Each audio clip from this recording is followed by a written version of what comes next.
Sejam muito bem-vindos à luta eterna que são os estudos. O melhor jeito de estudar sempre é aquele que funciona melhor para você. Infelizmente, isso é uma das coisas mais difíceis de se encontrar nessa guerra infinita. Pois bem, se você sente que não está estudando do modo correto ou que tem dificuldade de encontrar o que é melhor para você, talvez você esteja errando em um dos princípios mais básicos de qualquer aprendizado, que é a diferença entre o método de estudo ativo e o método de estudo passivo. Hoje nós vamos falar sobre o que são os dois métodos, qual é o benefício e o prejuízo de cada um deles e saber exatamente quando utilizar. E não deixem de assistir até o final, pois tem uma dica maravilhosa aguardando vocês lá.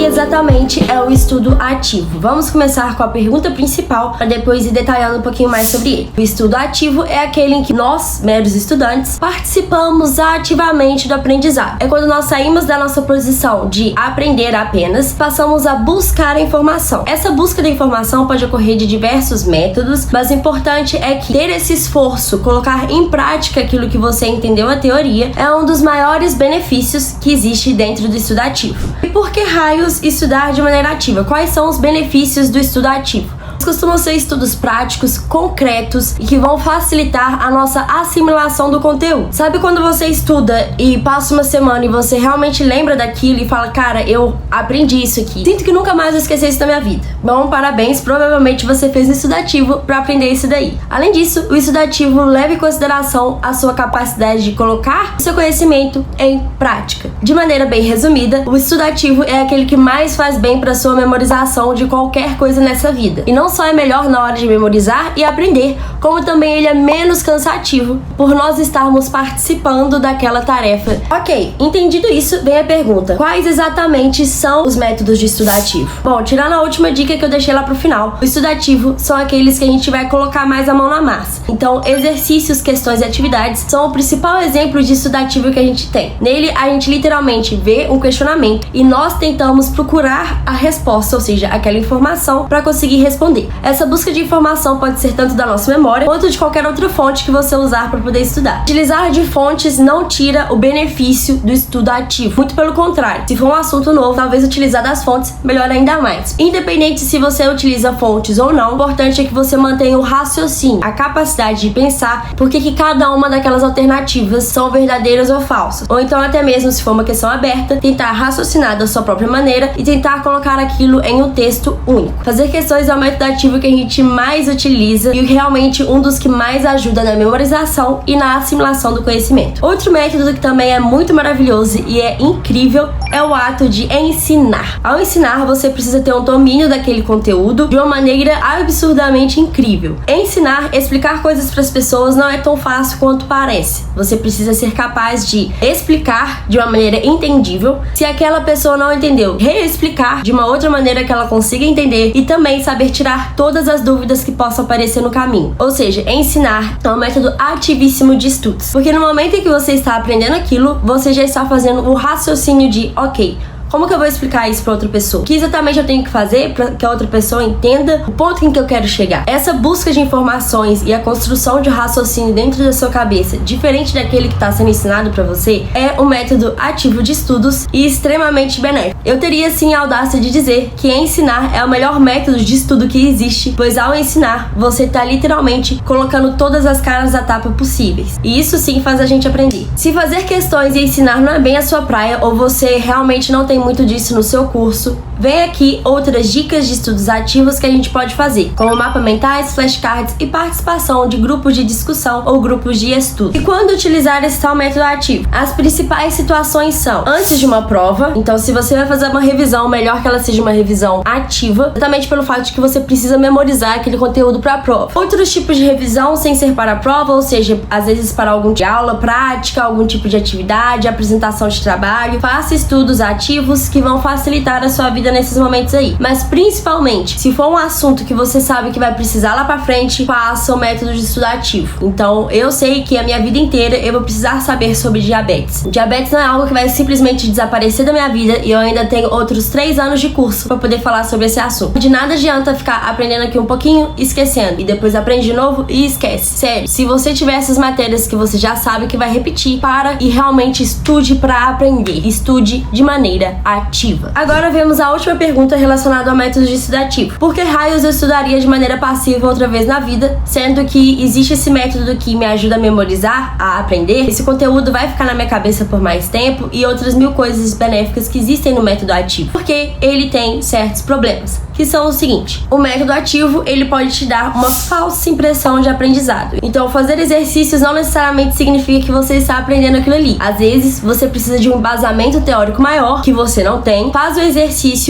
e rapidamente você esquece aquilo, por mais que na hora você tenha a impressão de que, sim, eu estudei, eu vou lembrar disso, tá tudo aqui, ó, na minha cabeça. Sim, ele normalmente vai te trazer um benefício maior de memorização, mas às vezes, exatamente por ele dar essa impressão, pode ser uma impressão falsa. Segundo, não adianta nada você fazer um método super ativo se você não utilizar isso como um aprendizado. Aprender não é só ver algum assunto e enfiar aqui tudo dentro da sua cabeça. É também ver o que você errou, analisar aquilo e tomar uma atitude perante aquilo. De nada adianta fazer 1 bilhão de exercícios se você literalmente errou todos. Ou se você fez mapas mentais errados, flashcards errados, ou Deus queira que não, mas acabou ensinando algo pra alguém de maneira errada. Acredite, o método ativo, exatamente por ele ser mais dinâmico, tem uma certa tendência da gente deixar passar quando a gente não entende direito as coisas, ou quando acha que entendeu e na verdade não. Um bom jeito de contornar essa situação é o caderno de erros, coisa que eu devo falar em algum vídeo ou outro pra frente. Outros problemas que existem com o estudo ativo: ele diminui a sua capacidade de reflexão sobre as coisas que você estudou.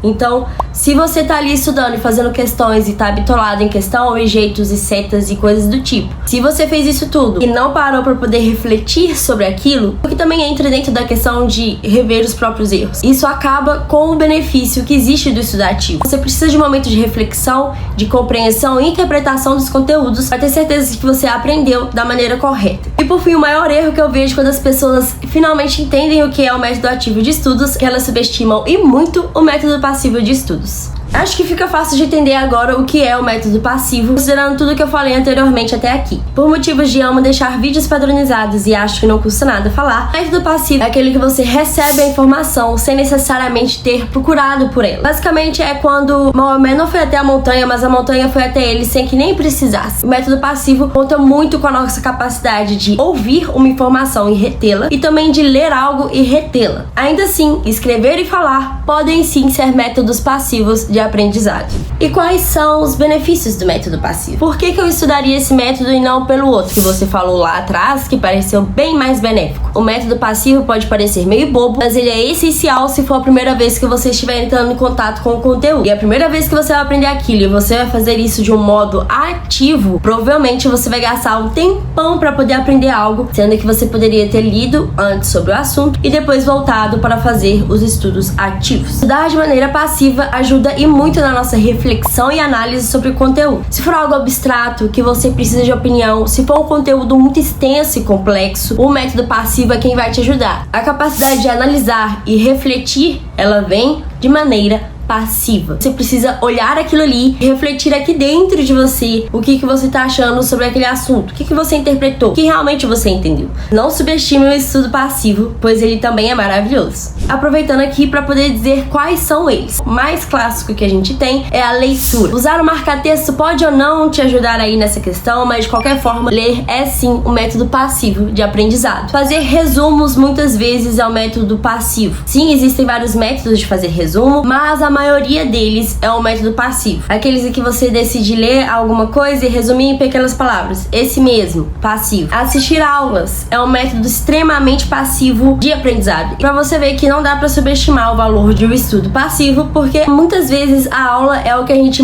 mais tem pra poder ajudar na hora de aprender. E aprender aquilo ali com outra pessoa te contando é um método, sim, passivo. Ok, e quando utilizar esses métodos? Provavelmente essa pergunta é mais difícil, porque os métodos ativos são muito lógicos quando que é o melhor momento de utilizar. O passivo nem tanto. Antes de passar pelo método ativo, estude de maneira passiva. Tente fazer isso uma regra na sua vida, porque vai facilitar muito. Você vai primeiro ler ou entender, assistir uma aula, depois você vai fazer uma atividade, um mapa mental ou qualquer outra coisa. Se for a primeira vez que você vai aprender algo, utilize o método passivo. Exatamente pelo mesmo motivo que eu expliquei lá atrás, quando eu tava comparando os dois, pelo fato de que o método passivo, ele é mais rápido quando é o nosso primeiro contato com aquele assunto. Utilize métodos passivos quando você tem uma matéria muito grande, muito extensa e precisa fazer uma análise sobre aquilo ali. É bom sim você ler tudo antes para ter uma ideia sobre o que você está estudando, qual que é o conteúdo, do que está tratando aquele livro ou aquela aula. O método passivo é muito bom também se for algo que você sente que aprendeu mais ou menos. Então você aprendeu uma vez, ok, vai aprender de novo e sente que tá faltando certos conhecimentos. Utilize o método passivo fazendo uma leitura que vai sim te ajudar. Qual que é o problema real do método passivo de estudo? Bom, ele é bem mais cansativo. Tá ali lendo várias horas, cansa muito mais do que fazer vários exercícios. Ele não é estimulante, não dá aquela sensação gostosa de ver um exercício que você fez e acertou. Exatamente por você só ler ou escrever ou assistir a aula, vai ficando mais maçante, tirando o estímulo de aprender aquele negócio. Ele não ajuda na memorização a longo prazo. Sim, ler 1000 vezes não é o melhor jeito de decorar algo. A questão toda aqui, para decorar alguma coisa, você precisa ler 1000 vezes ou fazer 10 exercícios. É bem desproporcional e o método ativo realmente é o que mais ajuda, principalmente se for a longo prazo. A curto prazo pode ser que o estudo passivo até funcione. Por mais que ele ajude na reflexão e na análise dos assuntos,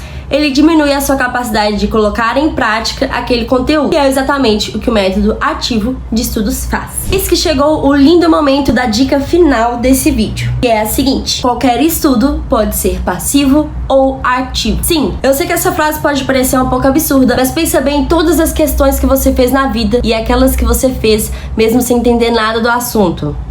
Eu já fiz 1 bilhão delas, principalmente em física no meu ensino médio, em que eu só fazia ali de qualquer jeito pra terminar aquela lição, ou eu entendia momentaneamente aquele assunto, respondia e, enfim, isso é estudar de maneira passiva, por mais que seja um exercício. Por isso, se você sentiu que todos os seus métodos de estudo são passivos e entrou em pequeno desespero, não tenha medo. Todo método de estudo pode se tornar ativo. Sim, até mesmo a leitura. Existem métodos de leitura ativa, de escrita ativa e por aí vai. Se você der uma pequena pesquisada no Google sobre qualquer coisa de maneira ativa, você vai encontrar e é possível sim fazer ele se tornar uma realidade. O importante é que você busque pelas informações no lugar de deixá-las chegarem até você.